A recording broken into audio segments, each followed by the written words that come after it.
یہ حضرت پیر پٹھان رحمت اللہ تعالی علیہ، ان کی بارگاہ میں ایک ہم جیسا بندہ گیا کہ سنا ہے بڑی شہرت ہے، اللہ کا ولی ہے، چلو زیارت کرتے ہیں، کوئی نصیحت پوچھیں گے، کوئی نصیحت کرے ہمیں۔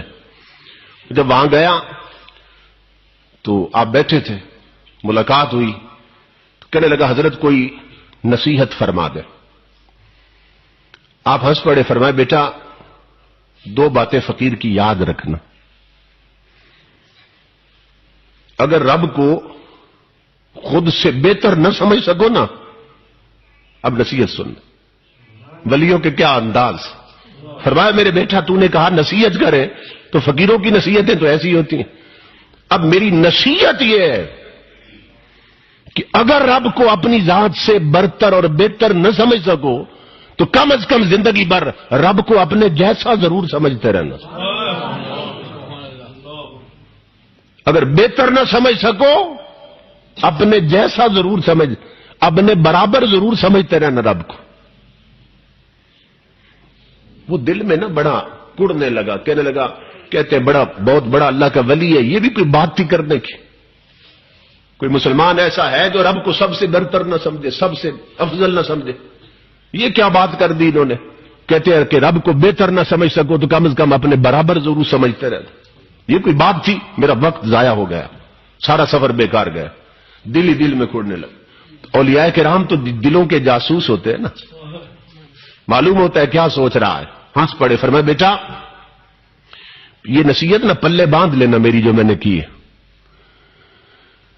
وہ اٹھ کے جانے لگا، حضرت اجازت دے۔ آپ نے فرمایا ایسا کرو، اب شام کا وقت ہے، لمبا سفر ہے، رات یہیں گزار لو، صبح چلے جانا، ناشتہ کر کے نہ صبح چلے جانا۔ وہ رک گیا، شام کا وقت تھا، اس نے رات گزاری۔ صبح سویرے وہ بیٹھا تھا اپنے کمرے میں نماز کے بعد، تو جو ناشتہ تھا نا اس کے کمرے میں پہنچایا گیا۔ وہ جو ٹرے تھا ناشتے کا، اس میں ایک طرف مرغ روسٹ پڑا تھا، مکھن تھا، شہد تھا، پراٹھے پڑے تھے، تازہ ہر شے۔ اس کے ساتھ ہی نا رات کی باسی دال پڑی تھی لنگر کی، اور خشک روٹی بھی پڑی تھی، 2-3 دن پرانی روٹی، وہ بھی ساتھ اسی ٹرے میں پڑی تھی۔ اس کے سامنے رکھ کے نا خادم آ گیا۔ وہ جب کھانا کھانے لگا تو دروازے پر ایک فقیر آیا۔ فقیر نے کہا 3 دن سے بھوکا ہوں، رب کے نام پہ کچھ دو۔ 3 دن سے بھوکا ہوں، رب کے نام پہ کچھ دو۔ اس نے وہ جو دال تھی نا رات کی باسی دال اور 3 دن پرانی روٹیاں، وہ اٹھا کر نا رب کے نام پہ دے دی، خود پراٹھے اور مرغا کھا گیا۔ ختم کر کے کہنے لگا اب جانے کا وقت آ گیا، آخری بار میں ذرا ہاتھ ملاؤں پیر صاحب سے۔ جب وہاں گیا نا پیر پٹھان بیٹھے تھے، کہنے لگا حضرت اب اجازت۔ آپ نے فرمایا بیٹا اجازت۔ ہاتھ ملایا، ہاتھ پکڑ لیا آپ نے۔ آپ نے فرمایا بیٹا رات والی میری وصیت یاد ہے جو نصیحت کی تھی کہ رب کو اپنے سے بہتر نہ سمجھو نا تو اپنے برابر ضرور سمجھتے رہنا۔ اب وہ پھوٹ پڑا، کہنے لگا حضرت یہ کیا بات کرتے ہیں آپ؟ بات یہ کوئی عقل کی بات ہے جو آپ کر رہے ہیں؟ کون بندہ ہے، کون ایماندار جو رب کو سب سے بہتر نہ سمجھے؟ اور آپ بار بار مجھے یہ کہتے ہیں، کیا مقصد ہے آپ؟ جلال میں آ گئے پیر پٹھان، فرمایا ظالم سن، صبح ناشتے میں خشک روٹی اور دال بھی تھی، پراٹھے بھی تھے، مکھن بھی تھا، روسٹ بھی تھا، اس نے رب کے نام پہ تو اسے فقیر نے مانگا تھا۔ اگر تو نے رب کو خود سے بہتر سمجھا ہوتا تو خشک ٹکڑے خود کھاتا، پراٹھے اسے دیتا،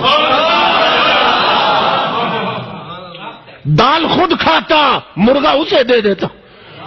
اور نادان اگر رب کو خود جیسا سمجھا ہوتا تو کم از کم ایک پراٹھا اسے دیتا، ایک رکھ لیتا، ایک باسی روٹی اسے دیتا، ایک رکھ لیتا۔ تو نے ساری باسی اٹھا کر اسے دی، سارے پراٹھے خود کھائے، اور بدبخت تو نے رب کو خود سے برتر کیا سمجھنا تھا، تو نے اپنے جیسا بھی نہیں سمجھا۔